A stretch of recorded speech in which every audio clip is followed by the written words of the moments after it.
आदरणीय प्रधानमंत्री नरेंद्र भाई मोदी जी ने जो निर्णय लिया और उनके निर्णय के बाद जैसे हिंदुस्तान की फौजों ने ध्वस्त किया टेररिस्ट कैंप्स को पाकिस्तान के अंदर जाके डीप इनसाइड पाकिस्तान, वो सराहनीय है। जहाँ तक हमारी बिजनेस कम्युनिटी का ताल्लुक है तो पहलगाम अटैक के बाद ही एक ऐसी मंदी यकदम आई जो बट ऑब्वियस था, एक डर का माहौल।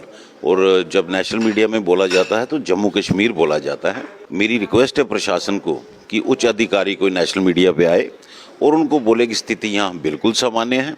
हमारे चाहे वैष्णो देवी के श्रद्धालु हैं या लेजर टूरिस्ट हैं, वो उनको हम वेलकम करते हैं, वो वापस आएँ। यहाँ पे ऐसी कोई भी स्थिति नहीं है, सारा माहौल ठीक है, बॉर्डर शांत हैं, स्कूल कॉलेजेस खुले हुए हैं, ज़िंदगी एज़ नॉर्मल वापस चल रही है। 4 दिन की जो रही क्रॉस बॉर्डर टेंशन, इसमें बिज़नेस को 4 महीने लगेंगे ठीक होते हुए। और क्योंकि आप देखेंगे कि चाहे लेबर थी जो जम्मू कश्मीर से बाहर से काफ़ी हमारे हिंदुस्तान की विभिन्न जगहों से थी या वर्क फोर्स थी, वो यहाँ से निकल के डर के माहौल को चाहिए कि चाहे ट्रेड है, इंडस्ट्री है, होटलियर्स हैं, ट्रांसपोर्ट हैं, सबको इस वक्त मंदी का सामना करना पड़ रहा है। कुछ उनके लिए इंसेंटिव्स या जो लिमिट्स पे इस वक्त इंटरेस्ट हैं बैंक्स के, उन पे कोई वेवर या इंटरेस्ट सबवेंशन, ऐसी चीज़ों की इमीडिएट ज़रूरत है ताकि व्यापार चलता रहे और कोई सफ़र ना करे। इतने पढ़े लिखे हैं लोग, लेकिन फिर भी ये भूल जाते हैं जब election president is in place तो सब कमेटीज डिसॉल्व हो जाती हैं। इलेक्शन प्रेसिडेंट को खुद ही ये निर्णय लेना चाहिए था जो उन्होंने नहीं लिया, और सबसे बड़ा उन्होंने ब्लंडर किया जो मिली भगत को फिर प्रूव करता है। उन्होंने बोला मैं डेफर करता हूँ टिल फर्दर ऑर्डर्स और चार्ज पुरानी टीम को देता हूँ, जो टोटली अनकॉन्स्टिट्यूशनल है, कॉन्स्टिट्यूशन के खिलाफ है। There is no convention, no law जो इसको जस्टिफाई करेगा। और कल एक डेवलपमेंट हुई कि हमें सूत्रों से पता लगा कि प्रशासन से एक और खत गया चैम्बर इलेक्शन प्रेसिडेंट को कि अब स्थिति सामान्य है, लार्ज गैदरिंग्स पे कोई रिस्ट्रिक्शन नहीं है। तो हम उम्मीद कर रहे थे कि आज ये अनाउंस कर देंगे इलेक्शन, क्योंकि देखिए अब मीटिंग की ज़रूरत नहीं है।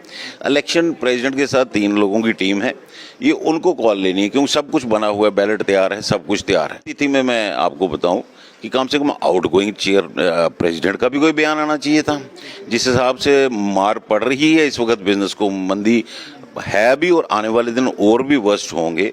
कोई अपील नहीं उन्होंने की, कोई गवर्नमेंट के प्रशासन के साथ कांटेक्ट नहीं किया। मौजूदा जो आउटगोइंग हैं इनके कार्यकाल में जो अचीवमेंट्स थी, वाइन ट्रेडर्स को पूछिए तो वो बर्बाद कर दिए, माइनिंग माफा पनप रहा है। उसके बाद आप रिलायंस की बात करें, कैसे स्टोर खुले और इनका क्या रोल था उसमें, किस लेवल का प्रोटेस्ट किया। उसके बाद रही सही कसर ब्लिंकेट ने पूरी कर दी। हाल ही में भारत और पाकिस्तान के बीच में जिस तरह का तनाव था, एक जंग जैसे हालात बने और काफ़ी ज़्यादा यहाँ पर सिचुएशन जो थी बड़ी क्रिटिकल हो चुकी थी। लेकिन इस बीच में सबसे इम्पॉर्टेंट चीज़ थी कि जो बिज़नेस कम्युनिटी है उसको लेकर काफ़ी ज़्यादा यहाँ पर एक मुश्किल खड़ी हो गई। और क्या उस समय सिचुएशन थी, अभी भी चीज़ें नॉर्मल आहिस्ता आहिस्ता हो रही हैं, और बिज़नेस कम्युनिटी को कितना इसमें नुकसान हुआ और उनके क्या इश्यूज़ यहाँ पर रहे हैं, तो फिलहाल उसको लेकर बातचीत करने के लिए इस समय हमारे साथ chamber of commerce and industries Jammu के फॉर्मर प्रेसिडेंट राकेश गुप्ता जी हैं।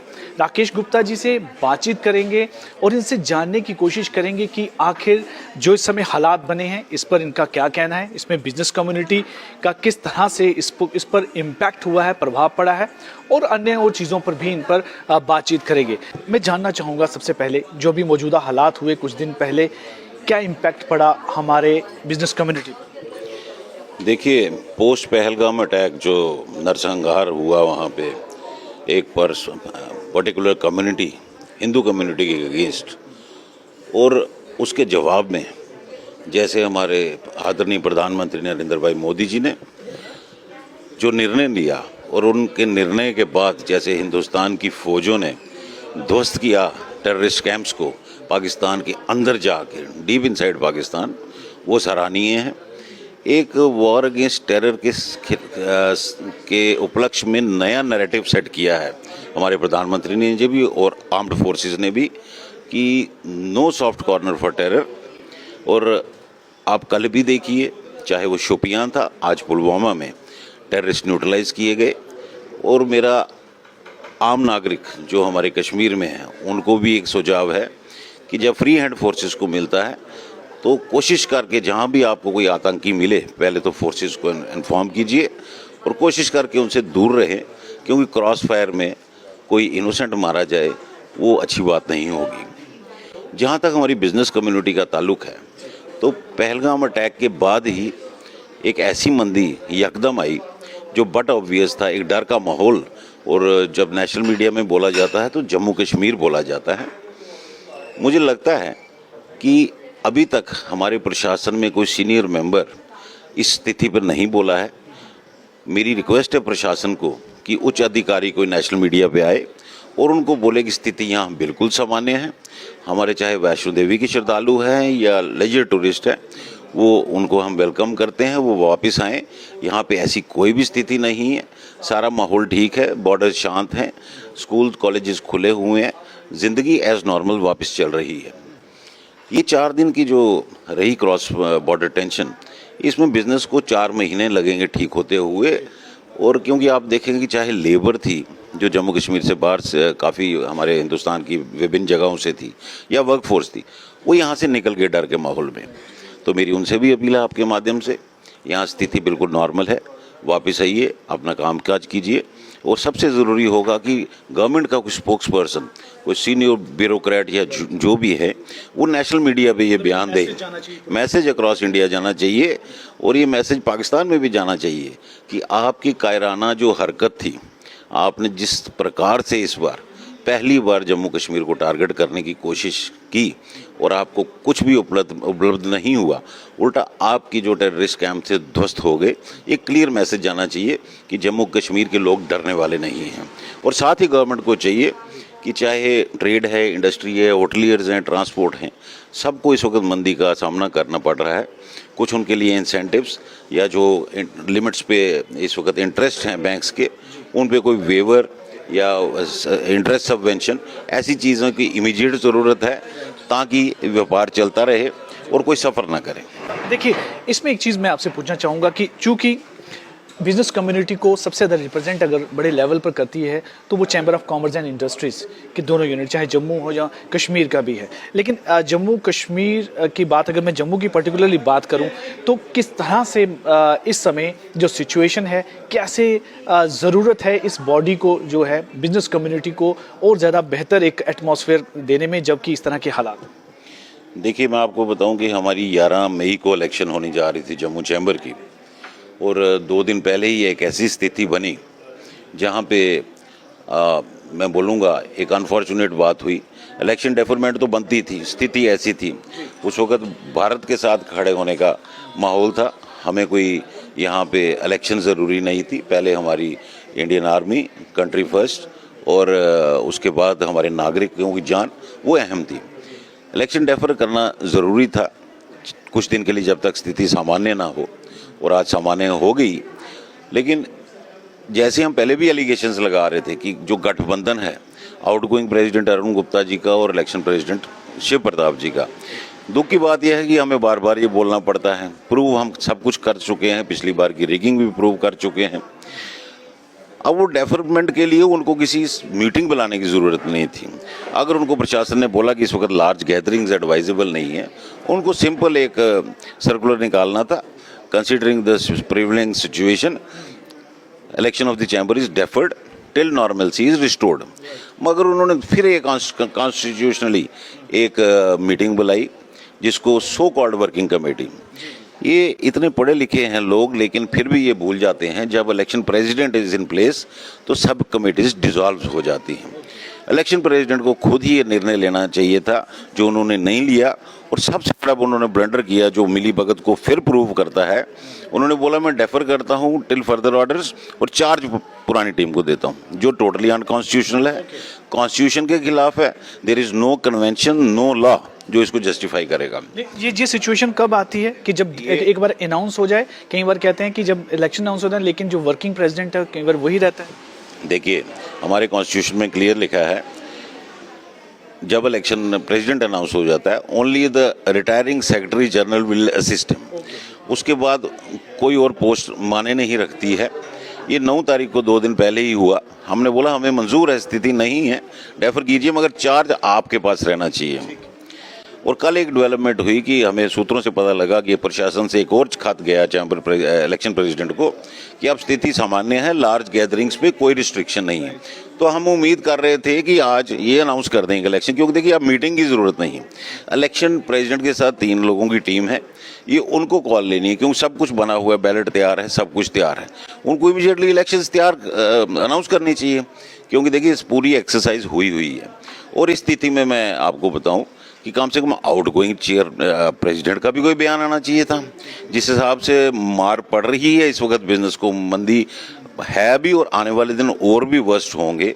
कोई अपील नहीं उन्होंने की, कोई गवर्नमेंट के प्रशासन के साथ कांटेक्ट नहीं किया। वो उस दिन मीटिंग में कह रहे थे कि हमें बॉर्डर एरिया के लोगों को राशन पहुंचाना है, कपड़े पहुंचाने हैं, हमने ऐसा कुछ भी नहीं देखा। तो एक फिल्म दोबारा स्टेज की गई कि बेवकूफ़ बनाने के लिए चैम्बर के मेंबर्स को। और उस दिन ऐसे भी मंजर हुए कि उन्होंने आदरणीय मेंबर्स को बोला कि आप बाहर चले जाइए, जो पहले भी इंसिडेंट हुआ था। खैर मैं ज़्यादा नहीं बोलूँगा इस पर, क्योंकि अपने घर के बारे में बोलेंगे तो अपना ही सर नीचा होता है। तो मैं उपेक्षा कर रहा हूँ कि आज नहीं तो कल इलेक्शन प्रेसिडेंट पूरी सूझबूझ के साथ कम से कम ये एक अच्छा निर्णय ले कि अगले इतवार या उससे अगले इतवार जो भी इलेक्शन की डेट है वो अनाउंस करें। उनको उसके साथ मीटिंग करने की ज़रूरत नहीं किसी के साथ। तो लेकिन इस चीज़ में क्या आप देखते हैं कि लगातार अगर डिले होता है तो किस तरह की परेशानियां जो हैं वो कम्युनिटी को फेस करनी पड़ सकती हैं अगर इस तरह की चीज़ होती है? देखिए डिले किसी भी ऑर्गेनाइजेशन के हक हित में नहीं होगी, बॉडी नॉन फंक्शनल हो जाती है। ये वही लोग हैं जो श्री राम साय जी के टाइम में भी इन्होंने कोर्ट में केस किया था, चैम्बर की वर्किंग खराब की थी और 9 साल इलेक्शन नहीं हुई थी। मेरे कार्यकाल में भी 2020 जनवरी में इन्होंने केस किया, चैम्बर की वर्किंग बंद हुई। क्योंकि 2017 में आपके माध्यम से मैं सब मेंबर्स को याद करा दूं कि ऐसे इलेक्शंस अप्रैल एंडिंग में होते थे। मैंने 2017 में फर्स्ट वीक ऑफ मार्च में करवाए थे, क्योंकि उस वक्त मौसम ठीक होता है, फाइनेंशियल ईयर क्लोजिंग का प्रेशर नहीं होता है। और अगर वो डिले हुई थी 2020 के, तो इनकी बेवकूफ़ियों की वजह से हुई थी। ये फेस नहीं कर सकते। 25 साल पिछले में एक ही जनरल बॉडी मीटिंग हुई है, जो हमारा कॉन्स्टिट्यूशन कहता है कि हर साल होना चाहिए।